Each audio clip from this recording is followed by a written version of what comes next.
Motivation comes from a whole variety of places. If you're paying attention, you'll know. If you're not, you'll miss it. That's what the next edition of the Stephen A. Smith Show is all about. Coming your way now.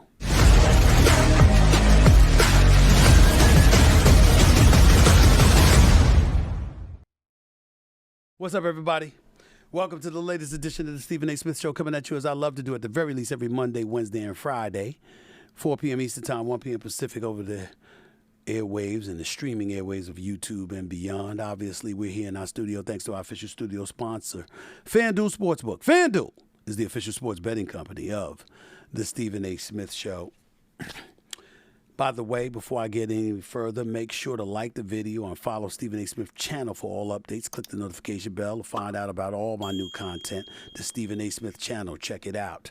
Really appreciate it. I wouldn't be here unless y'all wanted me here. And so I thank y'all from the bottom of my heart as always, and I always wanted to make sure I say that, okay? You know, I lead a busy life. As many of you know, I got First Take weekdays, every weekday, 10 a.m. Eastern Time on ESPN. It's been the number one sports morning show for the last 11 and a half years. I got this podcast. I love bringing it to you at least 3 times a week, sometimes more. Okay? And I'm not going to stop anytime soon because this is very, very important to me. And, of course, I've got, the NBA and Stephen A.'s World, countdown responsibilities. I even have my own acting gig over on General Hospital, which airs on ABC every weekday afternoon. I've enjoyed that so much that this summer I actually plan to learn even more about the craft of acting by taking acting lessons myself. Yes, it's true. I'm going to do this, okay? Because I'm fascinated by being able to play whatever role I want to play and being able to get away with it. It kind of entices me. It's kind of a little bit magnetic. I wish I could learn my lines quicker. I wish I could learn it better. I wish I had that gift, all right? But I'm not there yet. But I digress. All of that I'm bringing to you is in addition to a few exciting new projects that I'll be producing through Mr. SAS, my film and television production company. Look, there's only 24 hours in a day. And it feels like I use every one of them to make my dreams come true. Because gone are the days of just collecting one paycheck. That is no longer the American way. You've got to exhibit versatility, show your range, and more importantly than anything else, not be afraid to take chances and to bet on yourself. I've learned that from numerous guests I've had on this show. Dudes like my man Snoop, Master P, Ice Cube, LL Cool J, the list goes on and on and on. People have shown the way. They've shown that's the name of the game. It's to have varied interest and multiple streams of income. That is the new American way. And it's with those thoughts in mind that I wanted to have my next guest on the show. I wanted to introduce him to y'all because he's a man of many traits and he's doing big things. He's got a show right now out on HULU and Disney Plus. He's making things happen because he adopted the new American way a while ago, beating a lot of us to the punch and just making it happen, y'all. I'm excited to talk to my next guest because he truly understands the business part of show business. He went from an intern working for Will Smith's Overbrook Entertainment to a top Hollywood executive with several top-grossing films under his belt. And he's acting now, too.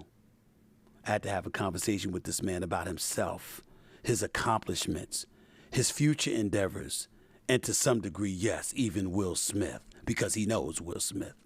My conversation with the man that does it all, Mr. Devon Franklin. He's up next when the Stephen A. Smith Show returns. Baseball season is in full swing, and there's no better place to get in on the action than FanDuel, America's #1 sports book. Because right now, new customers get a no-sweat first bet up to $1,000. That's up to $1,000 back in bonus bets if your first bet doesn't win. Just go to FanDuel.com/SAS to join today. Whatever you want to bet on, a pennant winner, an MVP future, or a parlay where you bet on a bunch of different sluggers to hit a home run, it's all there. And it makes baseball action more exciting than ever before. Take it from me. So don't miss your chance to snag a no-sweat first bet up to $1,000 when you join FanDuel today. Just go to FanDuel.com/SAS to sign up. FanDuel, official partner of Major League Baseball. Major League Baseball trademarks used with permission. Visit FanDuel.com/SAS and get a no-sweat first bet up to $2,500. That's FanDuel.com/SAS. 21 plus in select states. First online real money wager only. $10 deposit required. Refund issued as now withdrawable bonus bets that expire 7 days after receipt. Restrictions apply. See full terms at FanDuel.com/sportsbook. FanDuel is offering online sports wagering in Kansas under an agreement with Kansas Star Casino LLC. Gambling problem? Call 1-800-GAMBLER or visit FanDuel.com/RG in Colorado, Iowa, Michigan, New Jersey, Ohio, Pennsylvania, Illinois, Tennessee, and Virginia. 1-800-NEXT-STEP or text NEXT-STEP to 53342 in Arizona. 1-888-789-7777 or visit ccpg.org/chat in Connecticut. 1-800-9-WITH-IT in Indiana. 1-800-522-4700 or visit ksgamblinghelp.com in Kansas. 1-877-770-STOP in Louisiana. gamblinghelplinema.org or call 800-327-5050 for 24/7 support in Massachusetts. Visit mdgamblinghelp.org in Maryland. 1-877-8-HOPE-NY or text HOPE-NY to 467-369 in New York. 1-800-522-4700 in Wyoming or visit 1-800-GAMBLER.net in West Virginia. I couldn't wait to talk to my next guest. He is an award-winning film and television producer, a best-selling author, and an ordained minister. His latest film is called Flamin Hot, streaming now on Hulu and Disney+.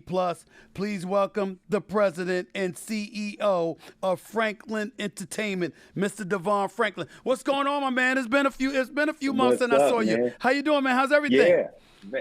Everything is great, man. It's always good seeing you. You know, it's good to finally connect, rushing into you at the Soho House and stuff, but it's good to, see you, my brother. No question. The same here. First of all, President, CEO, when we hear that and we're introducing a black man, particularly in Hollywood, we don't hear those titles too often. A lot of people are saying, wait a minute now, how the hell did this happen? Excuse my language, but how did this happen? How did it happen for you, Devon? I mean, how did you get to this point in your life, in your career, in your words?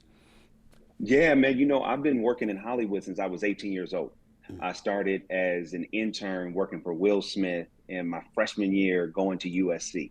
And so my number one goal was always to produce movies. And so I started as an intern. I interned for 4 years. When I graduated, I became an assistant working for his producing partner, James Lasseter, for 2 years. Left there, worked for Tracy Edmonds, then became an executive at MGM for about a year and a half. MGM got sold to Sony Pictures Entertainment. I was there for about 10 years. And then I worked on a film called Heaven is for Real. And that film made $30 million in the first 5 days. 2 days after opening weekend, I went into the chairman of Sony at the time. Her name was Amy Pascal, and I quit. I told her, you know what? I'm starting my own company. I said, I'm making too much money for you all that I can't participate in. And I want you to fund it. Wow. She said, okay, as long as you don't negotiate with anyone else. And so that was really the beginning of me, starting this producing journey. I've been producing now for about 8 years. I produced 4 films, but it took me 18 years. I think that's what people don't realize. Like, I started when I was 18. I didn't start my company and become a president or CEO until I was 36. So that was 18 years of showing up and serving and learning the business. I have a philosophy: you have to carry a crown before you wear one.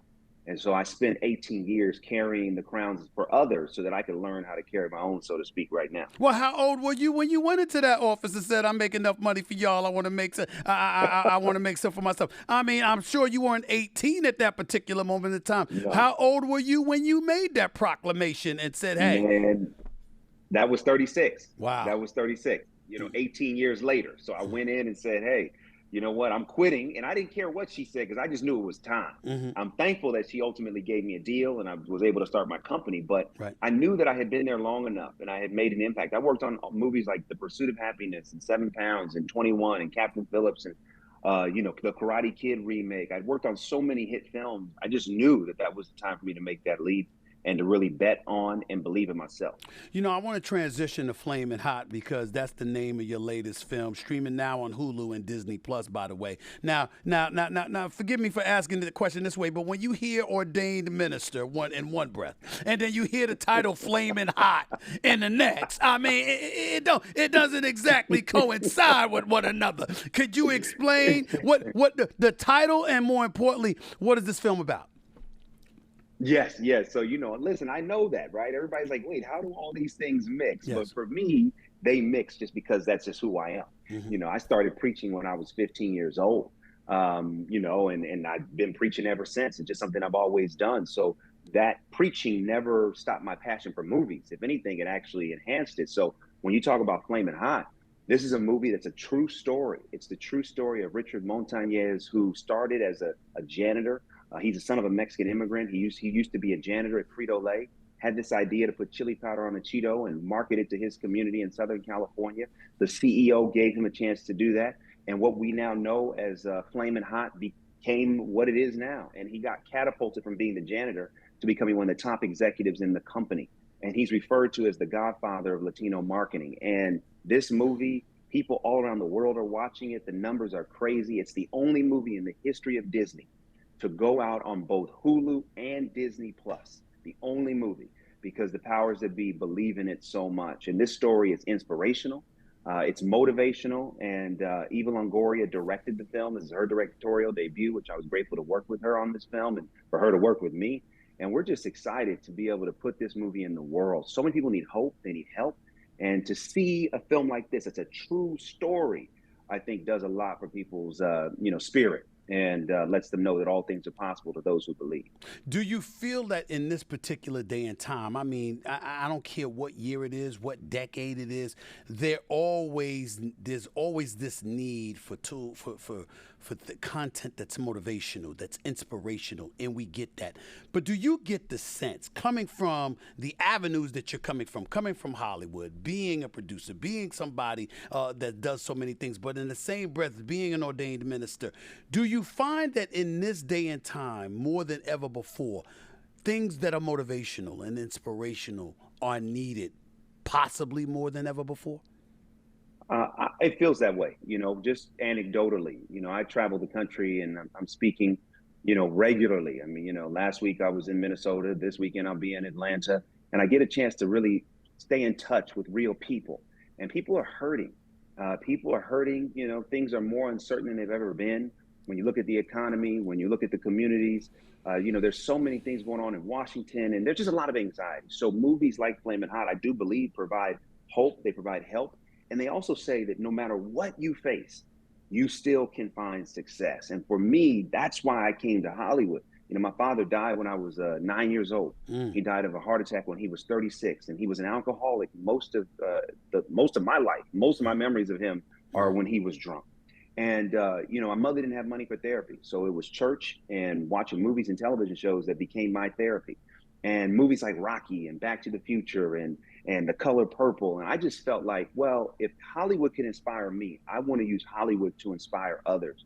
And so movies like Flamin' Hot really become the mission statement for me and the business plan. And I do see that people need it. I mean, I've been getting messages from all over the world, and that's no hyperbole, all over the world, of people that are being inspired by this film, that needed the motivation, they needed the hope, they needed the help. So it's a blessing that a movie like Flamin' Hot, about Flamin' Hot Cheetos, could actually inspire, a generation to pursue their dreams and to know all things are possible. Talking to Devon Franklin right here with Stephen A. Smith. I got to tell you, just to put your title out there, some of your resume anyway. Former senior vice president of Columbia Pictures, a division of Sony Pictures Entertainment, and one of the highest ranking African-American studio executives in the industry. Now, I never saw Heaven is for Real. Obviously, I'm talking about some of the things that you've overseen, from the studio, some of your biggest box offices. I never saw Heaven is for Real.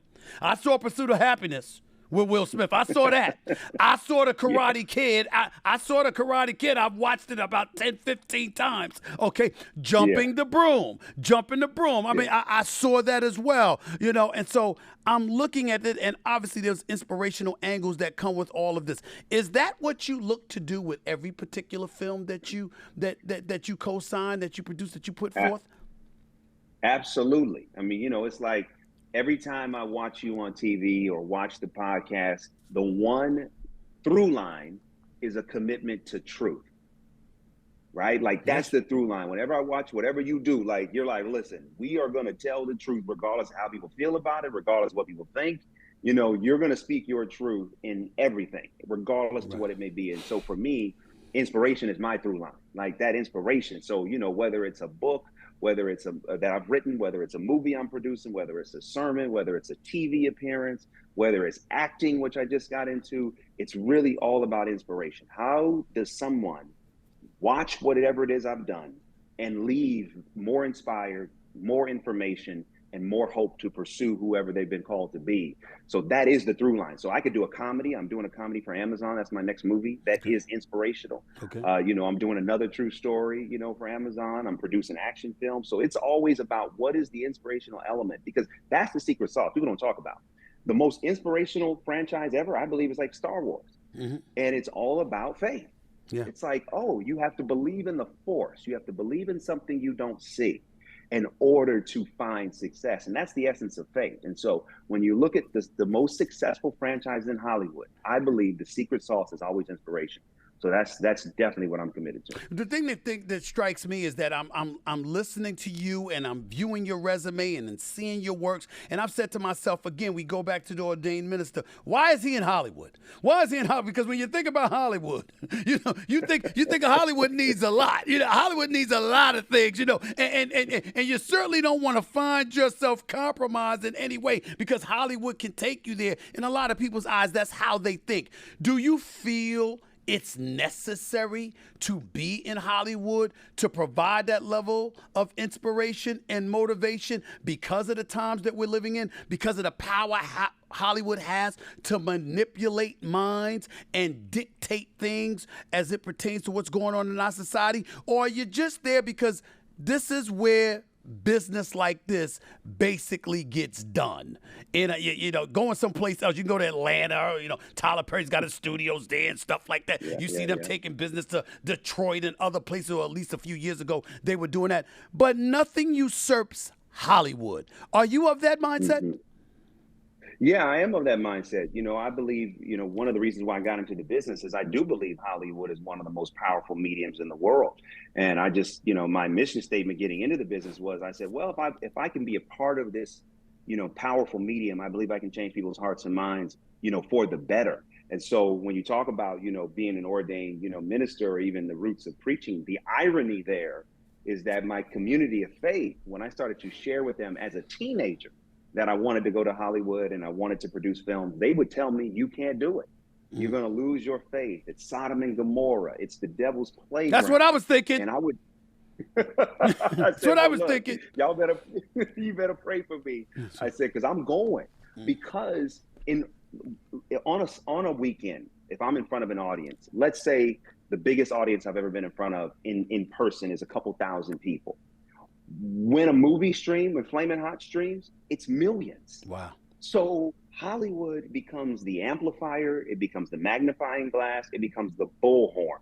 So for me, it was a mandate to be a part of this business as a way to amplify, you know, the message that I have, and I believe that it can help people. I was never, Devon, ever interested in acting until I started I got a recurring role on the soap opera General Hospital and stuff like that, right?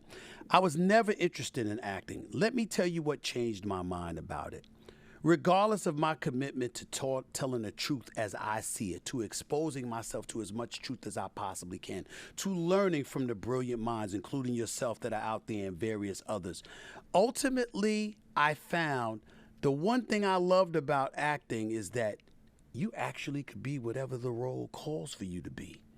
And and you could get away with it. You could actually go out there and really extend yourself and take chances in an effort to disseminate a kind of message, a kind of imagery that you may want to bring attention to, and you could get away with it because the role calls for it.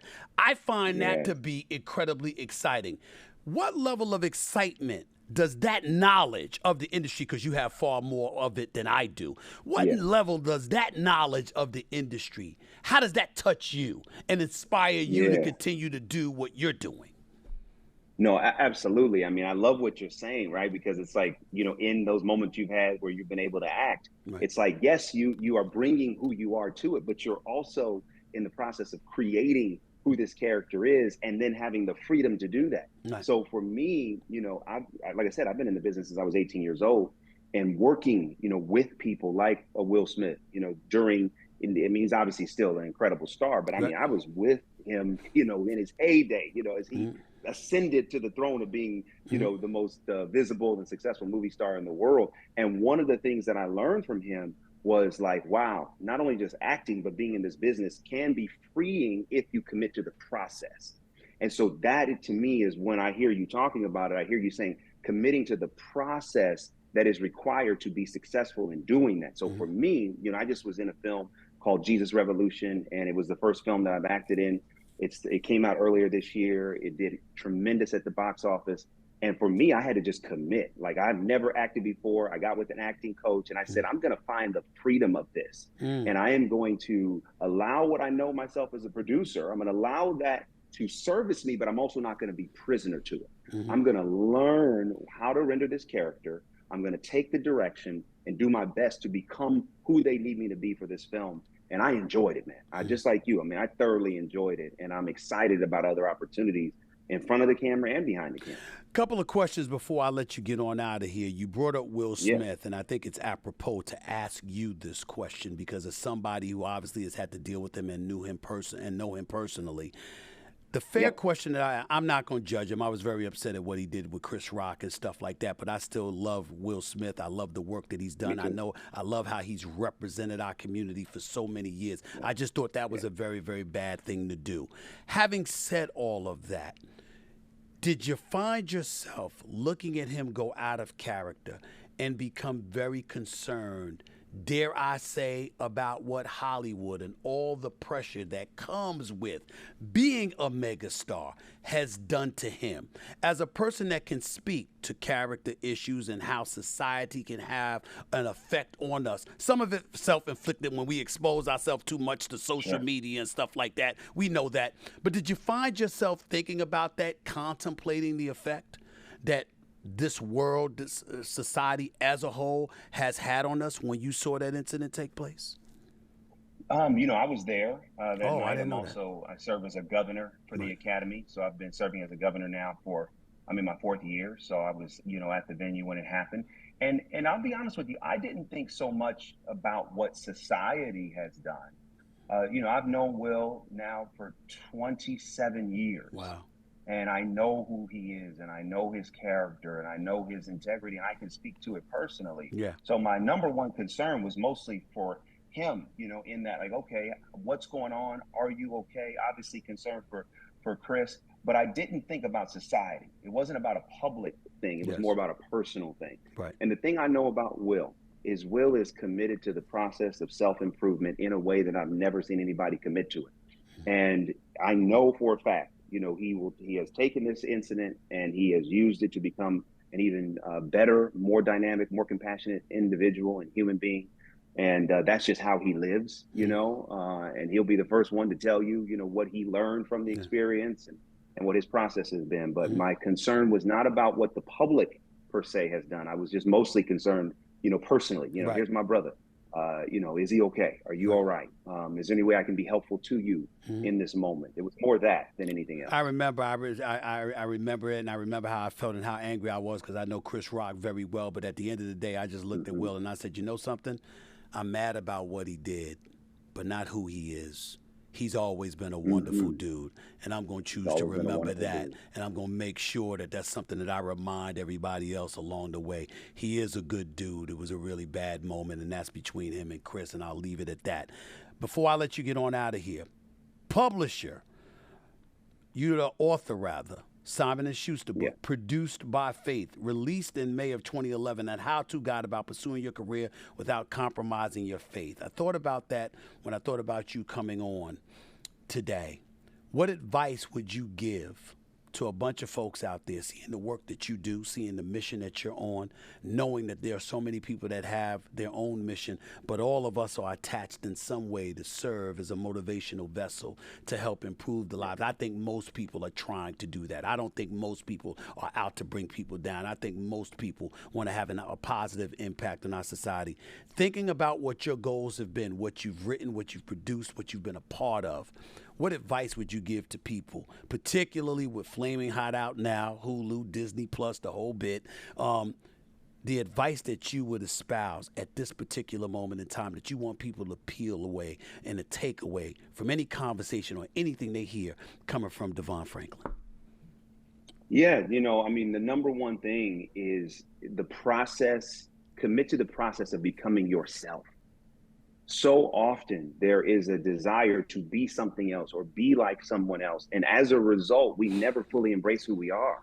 My message that I am so passionate about is you're one of one, right? I had to learn that I'm one of one, that people said, oh, you can't make it in Hollywood and be, an out of the box Christian. Well, that's just not true.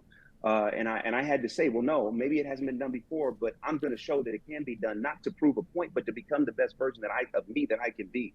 So I would give someone the advice of cultivating your individuality, cultivate your creativity.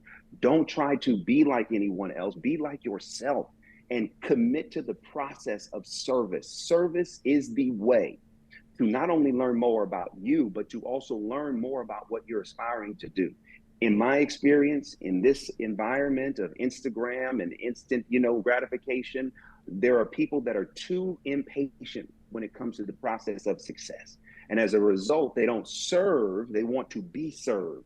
But in my experience, if you want to be served one day, then you got to serve right now. And that service starts with committing yourself to the process of learning your business, learning your industry, and being patient.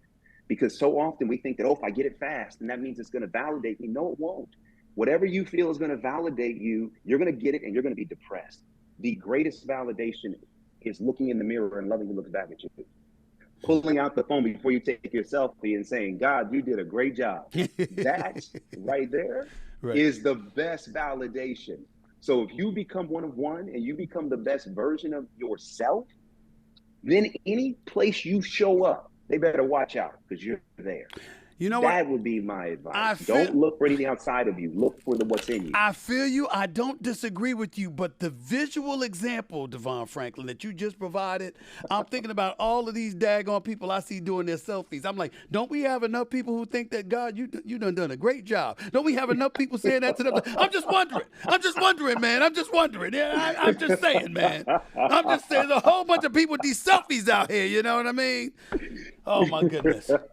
Man, Flamin Hot, all right? Okay, it's on HULU and Disney Plus as we speak. The president and CEO of Franklin Entertainment, Mr. Devon Franklin. Honored to talk to you, my brother. You know there's a home here. Anytime you need me, I'm always here. All the best to you. Continued success. Keep doing what you're doing, my man. Thank you so much.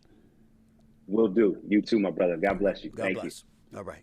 As a sports media personality, I know what the sports community is talking about. I know where the buzz is. I've got my fingers on the pulse, and I know when there's something exciting going on. And I got to tell you, baseball is alive right now. This is a new era of the game, a new day, an incredible renaissance with more talent, more athleticism, more excitement than ever before. They banned the shift. They added a pitch timer. They widened the bases. They changed the rules. And it's paying off because the game is faster, nearly 30 minutes shorter than last year. No more constant breaks in between pitches. No more meaningless pickoff attempt after pickoff attempt. And it's literally faster, too. I'm talking about stolen bases, the most daring maneuver in baseball, the one that can spark a rally at a moment's notice. They're back and better than ever. I'm telling you, don't miss out on this era of baseball. The star power is real. The rules have changed. The game is back. Visit any ballpark or go to MLB.com and you'll see what everyone is talking about. Welcome back to the Stephen A. Smith Show. That was an incredibly, incredibly fruitful conversation that I had with Devon Franklin. He had a lot to say. Thank you so much. By the way, thank y'all as my viewers and listeners, making sure to like the videos and follow the Stephen A. Smith channel for all updates, clicking on the notification bell to find out about all my new content. Always appreciate it, but especially appreciate guests like him who clearly has their heart in the right place and are about doing big things, accomplishing big things, and never wavering. That's what he's been about. That's what his reputation has been. He's proven that time and time again. I give him a lot of love and props for that, no doubt about it. I got to get on out of here.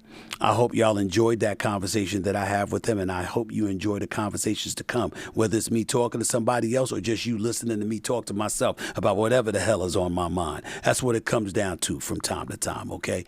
Just expressing and venting and displaying and disseminating what's on my mind. Stick with me. Stay with me. As always, make sure to like the video and follow the Stephen A. Smith channel for all updates. Click the notification bell to find out about all my new content. You keep coming, and I'll keep it coming. Until next time, everybody, I'm about to sign off. Peace and love. Take care.